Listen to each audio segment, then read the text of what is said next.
The one thing they all have in common, I think, is they're hungry. And I know that sounds simplistic, but I believe that's the single most important element that separates the quality of people's lives.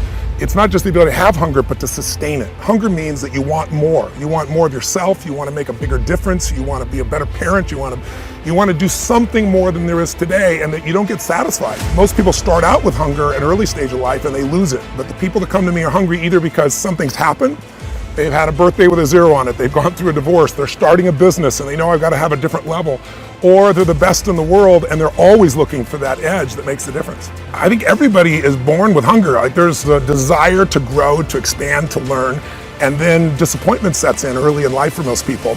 And then we look to blame something outside of ourselves. And there are many events in our lives that can affect us all. We've all had pain and challenges.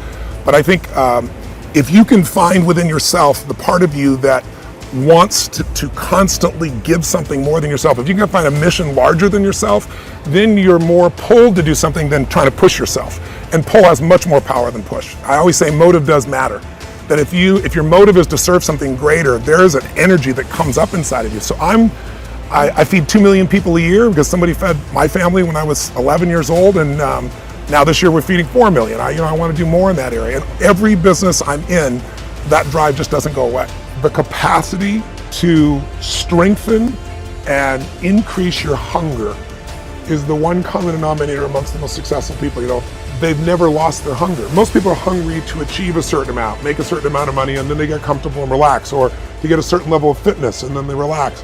But Richard is as driven today as when he was 16 years old starting. I mean, he's like on fire, and he's 65 years old. Warren Buffett is 85 years old. He's as driven today as when, he began the journey, right? I believe intelligence. I love people that are wickedly smart. And I work to be wickedly smart by educating and training myself and so forth, and training my brain. There's a lot of intelligent people who can't fight their way out of a paper bag, right? Hunger is the ultimate driver, because if you're hungry, you can get the strategy, you can get the answer. If you can't model it, you can find it. So hunger, modeling would be maybe the next best skill. Knowing that success leaves clues. The best way is get around where it's better and things will hit you. Who you spend time with is who you become. How bad do you want your goal right now? Do you want it as bad as breathing? Do you want it as bad as anything you ever wanted in your life? And if you calibrate it at the highest enough levels, what I found is the people that are the hungriest, they find a way. When you know why you want something, when it's desperation, the power of being desperate is something that most people avoid. They think desperation is a weakness.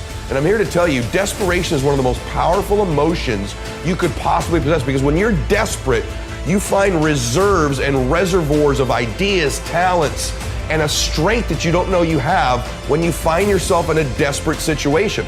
So ironically, the one thing most people avoid in their life, hunger, which is caused by being desperate. When you're starving, you become desperate. So the number one thing we need more than anything to win is hunger, which comes from a state of desperation. Yet we're constantly trying to comfort ourselves in the real world to avoid the state of being desperate. And I'm telling you that I think you need to embrace desperation again in your life. Like, do you want it so bad that you're desperate for it? See, in a fight, you show me two people. This is why it's so hard to repeat as a champion in the fighting game.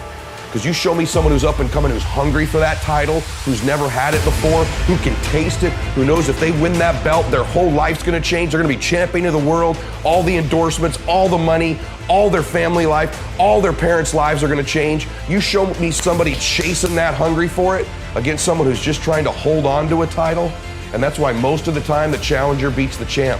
It's hard to repeat as a champion because the hunger goes down just a little bit. The greatest athletes, the Kobes, the Bradys, the Jordans of sports, have a way of feeding their hunger all the time and increasing it. What separates them isn't just their work ethic, isn't just their talent, although those things matter, isn't just they practice more. What separates them is they're just hungrier. They somehow find a way as they climb up the ranks and win championships to get even hungrier for more, where 99% of the athletes lose just a little bit of their edge once they get that first championship, that first pro contract, that first big amount of money, that first world championship. They just lose their hunger a little bit. And then there's the elite, they get hungrier. It feeds the beast.